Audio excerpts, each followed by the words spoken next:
Welcome to a new test and teardown video. This time I'm going to show you a GSM base station digital interface and power distribution unit. This one is from about 2006 to 2010, the production, and then it was also active a few years after that, probably like 5-6 years after that, and then decommissioned, of course, because now we have a new and much more advanced cell network system.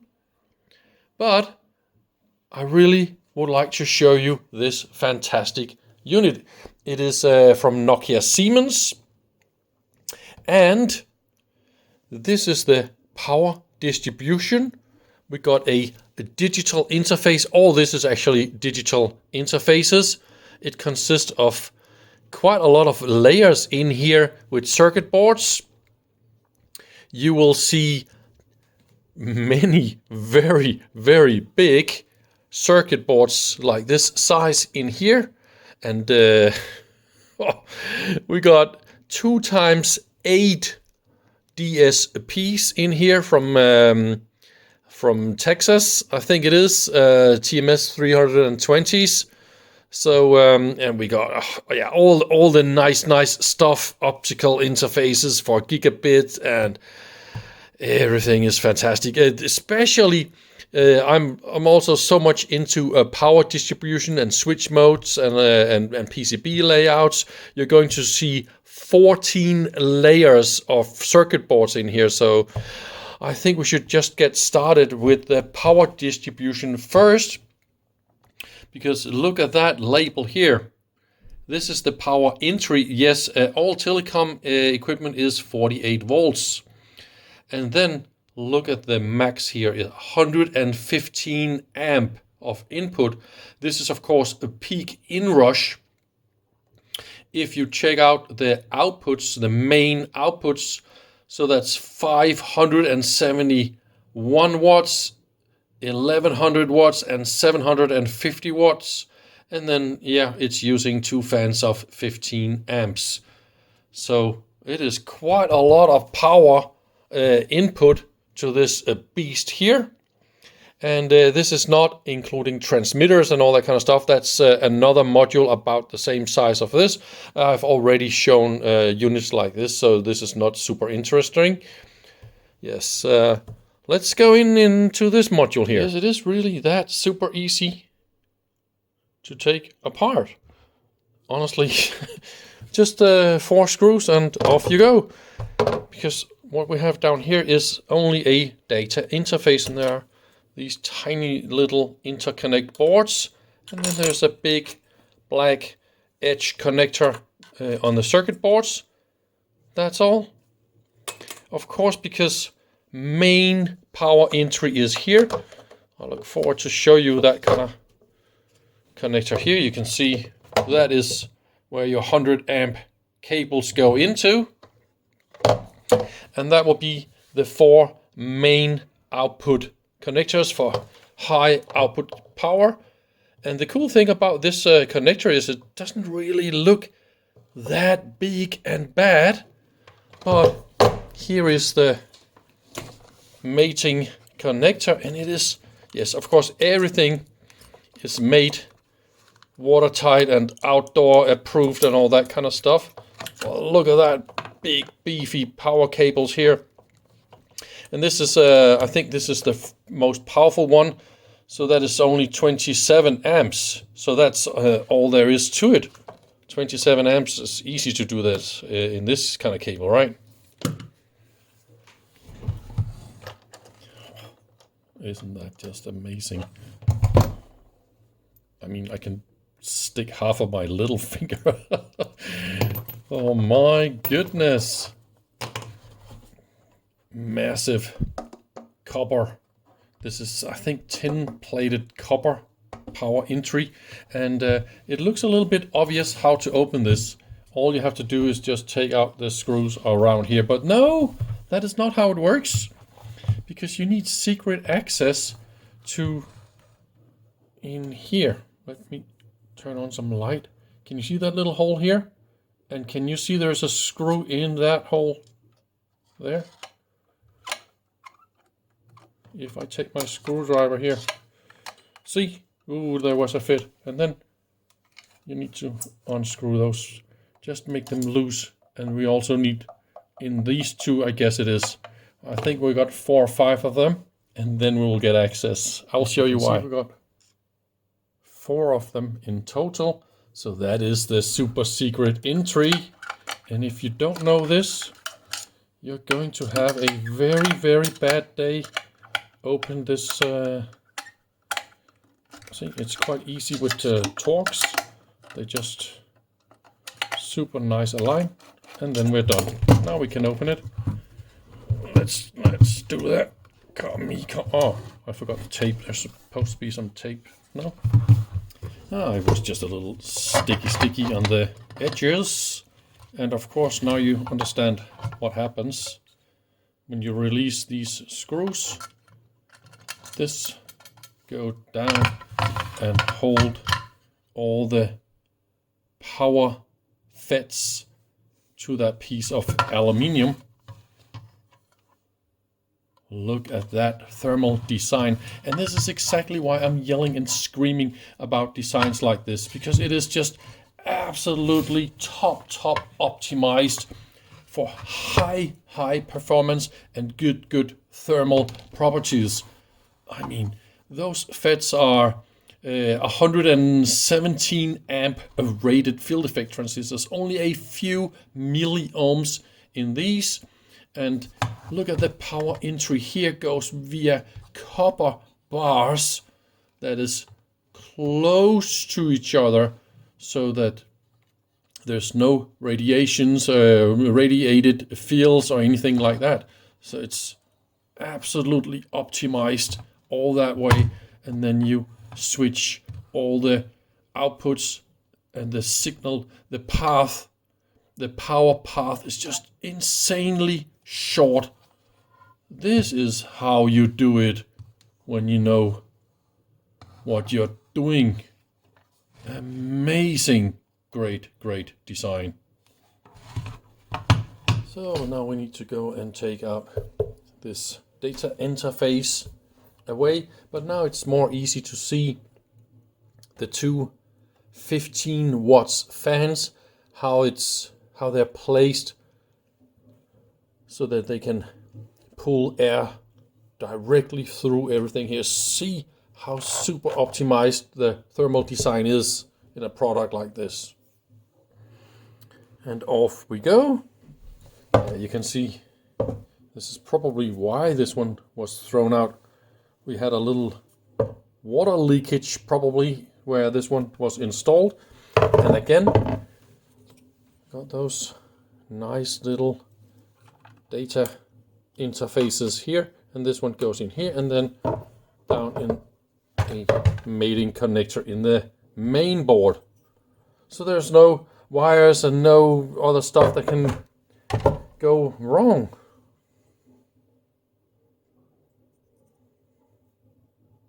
And they're of course all different, by the way. So we're going to look at one of the data interfaces, and that one is just so watertight. It's really difficult to pull out these plugs. And what you see here, that is of course high-speed Ethernet connectors. And that one is an optical gigabit. You need to plug it in, and then you get the required gigabit connection you want. That is required for me to pull out the circuit board. Now I will take away all the screws. And here we go. There's going to be a very funny sound when I pull this. No, there's not. Damn it. What a bummer. Normally, you will have these pieces of metal here, and they will be full of all sorts of slimy goop. That is a It looks a little bit like toothpaste, but it is a thermal conducting grease, and they splat a big fat splat here, and then when you put this on the circuit boards, we have a very good thermal connection directly to the hot chips that's located in this area. Ooh, we got a big brainy one here. Let's see if we can get this circuit board out in the open. I think that was exactly the kind of feeling that I was looking for. Let me see if I can show you this when I lift this up. Normally there's a really funny sound, but I kind of got the... Ooh, see? That is some of the goopity goop. Oh, yeah. The thermal design here is, of course, these big fat ICs. They get very, very warm, and they, of course, need somehow a path for the temperature to get out and away. And that is a power supply converter. And look at that. Splatty thermal pads. So that is definitely how they're doing it. Good thermal design, and then this stuff lasts forever. And what is that you see here? This can't be good. This is probably why it's not working anymore. No, I thought this was corrosion, but that is some, look at that, slimy particles. How is that? This slimy temperature conducting slime, from that part it somehow ended over here, and we also got some, this, see, that's all over the place. That is real funny. Oh, I need some paper to try and show you.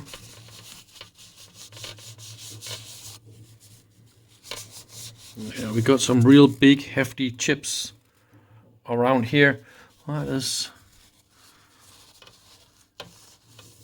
Intel 85, no, 05.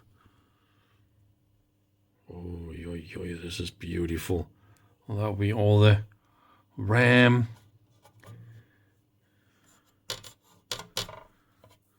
Top sync. And there's some more RAM, a high precision clock oscillator. That'll be the magnetics for all these, I suppose. It's a little bit funny the way that they go in here, and then the magnetics over here.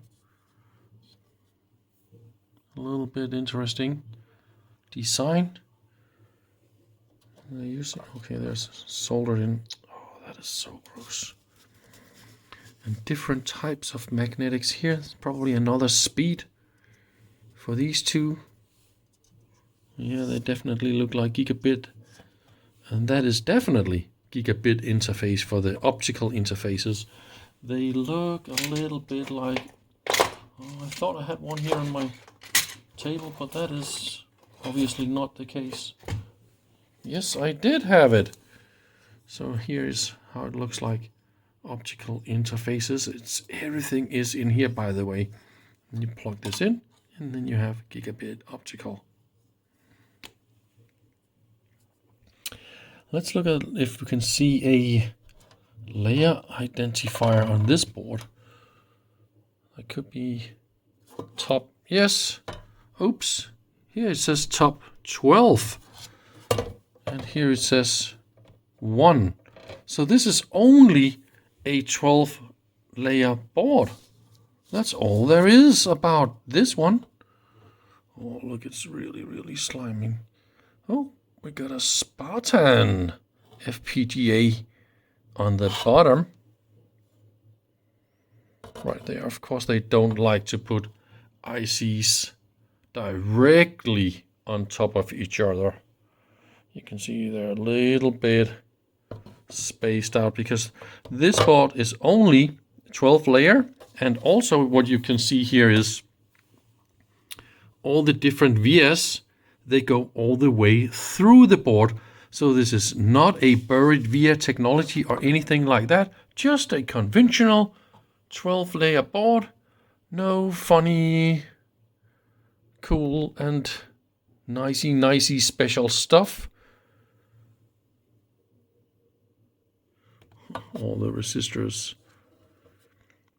On this one you can see all the VS and all the breakout to the little impedance match resistors and all the decoupling capacitors. It is just beautiful. For that I can show you some even more cool things when we go to the other boards, because that is a little bit more high-tech technology compared to this. So I flipped the main unit.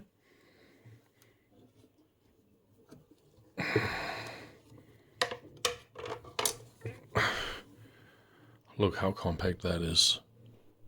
I mean, aren't you a little bit impressed? And this one is, by the way, the full featured unit. Normally you only have 2 of these boards in here. Each of these boards contains 8 DSPs, because we got 8 time slots in a GSM channel, right? So this one can do 4 channels, I think. Or am I wrong? No. It's these. 1, 2, 3. So that's 3 channels it can do. So we got 8 DSPs on each of these. And probably not a single one on this one. Don't you just love the way that everything here is interfaced? No cables. You can't do this wrong. Look at this tiny little circuit board here. The interface here, and here's a flat cable. Or a flex board design. And by the way, it is one of them. Isn't it? Yes, it is. It is a multi-layer shielded flex board technology. Nice. That is actually a little bit special. Normally they are 1 layer by the way, but yeah, we should definitely have a look. This one is just the same as the other ones, so I'll just leave this so we don't need to talk about that. This one is the one we're going to talk about here, because you got one of the other ones and then there's another one here, right? So let's go and open that. I removed all the M3 screws. There were like a lot. We got a nice EMC zone, everything here. Oops. Oh, sorry about that. That was terrible. And then, look at that. Oh, that was some kind of a relief to pull this up. And here you go. Nice thermal design, huh? Oi. Isn't that just beautiful? And of course they try to save a little bit of weight by this design. So it only goes up where it is meant to be, touching hot inductors and hot DSPs and all that kind of stuff. We got a lot of power supplies on this board. I don't know if this is the latest version or the first version, because I got some other boards that is not looking at all like this. They're using modules instead of everything here is now on the board, so that is of course cheaper. They have integrated the power supplies on the board instead of using modules, right? Because they're of course more expensive, but they will get your prototype started much faster. And that will be a TMS 320 DSPs. And they can do 180 megahertz. 1, 2, 3, 4, 5, 6, 7. And the last one is a little bit special one. I can't really remember the type here, but this one is the 8th that is also doing maintenance of all the others. So we of course got 8 channels. and each of these they are running on external RAM. And you'll see the RAM is here, 2 of those chips, and here 2 of those chips, and here 2 of those chips. So that's the RAM, and this is of course also thermal handled. It's a little bit funny because did they use a machine to splat all this, or did they do it themselves manually? Because why are we having these extra splat where it's not really necessarily the right place? Can you see that? Because it didn't touch. I think that is a little bit funny. Oh, I see now what they tried to do. That inductor did indeed touch, but then there's another splat a little bit up and to the right, that little tiny chip. And yes, he did maybe touch a tiny little bit. But that is how they solve all the thermal by direct connection of this splat. And it is some sort of a magic compound that really does transfer heat quite well. Let's try and compare the different versions, because I'm just lucky to have another version of this board available here. I don't know if you can see the difference. This one is an older version. Look, all the power supply modules. Oh, let me point that out to you with a screwdriver. 1, 2, 3, 4, 5, 6, 7, 8, 9, 10, 11, 12, 13, 14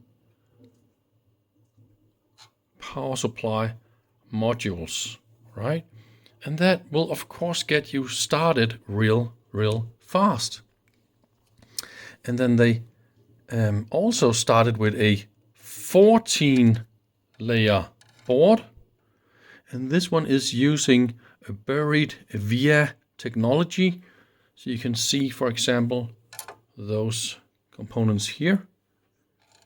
Those are impedance matching resistors to the local RAM, and there aren't any VS or any tracks or anything at all.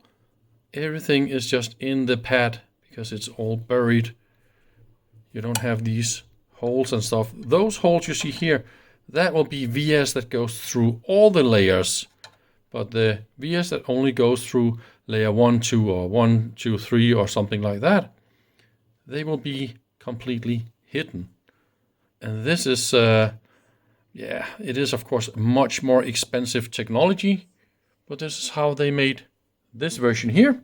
And this one is 9849 version, and this one is a 53 or something like that, so it's a higher number.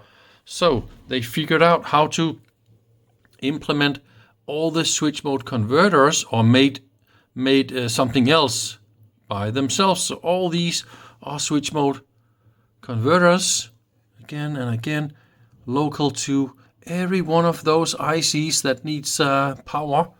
And of course the big hefty power supply is up here. Yeah, we got more switch mode power supplies here. It's just all over the place. Yeah, because each of these of course needs a lot of power. And there's a few more things I want to show you on this really nice board. If you look at the entire back side of the circuit board, let's go up a little bit here and have a little deeper look. What you see here is a ton of connectors. So you can have these soldered on prototypes for software development and for debugging. And of course you can use, you can get access to all these points using a bed of nail for programming. That is high speed, full debug and trace for each of the fast ICs. And you need that many connections to do full speed trace, and that is occupying quite a lot of space on this circuit board because we got that many programmable ICs they need to debug. So think about that for a software department. And here is the other board. This is of course the connectivity, all the high speed. So this is a optical gigabit high speed entry. I believe this is a high speed reference stable crystal oscillator. And power entry common mode filter in size humongously big. And there's another crystal oscillator. I believe this is 30 megahertz or something like that, right? So they got a lot of high performance chips on this board. And funny thing about those are of course more or less normal Ethernet, also gigabit capable, right? And some of the ports, I think there's only one RxTX, the small transformer there, and then the other got all the two sets. So that means this is just a 100 megabit one, and those other are fully featured gigabit ones. And funny, again, transient protection parts, and they didn't have the protection parts on that one. More communication interface isolation, and all those resistors here and IO chips around this connector, and the whole bottom side again near that connector. Look at that, all those power resistors and overvoltage TVS protection, all that is located really near the connectors. So this tells me IO signals, right? So that's just IO input protected against all the high voltage spikes and stuff. And all the debug interface connectors here, tons of that. And this is again not the most, this is the recent version, and this is only a 12 layer board, and you see again all the power supplies, they are now on the board. Here's a super high power supply. Yeah, and all the other power supplies, they are definitely on the board. And if we look at the previous version, I got it here side by side more or less, right? And that one it's more or less the same kind of product, right? But all the power supplies, they are plug-in modules you can buy ready-made. Quite a lot of power supply modules all over the place.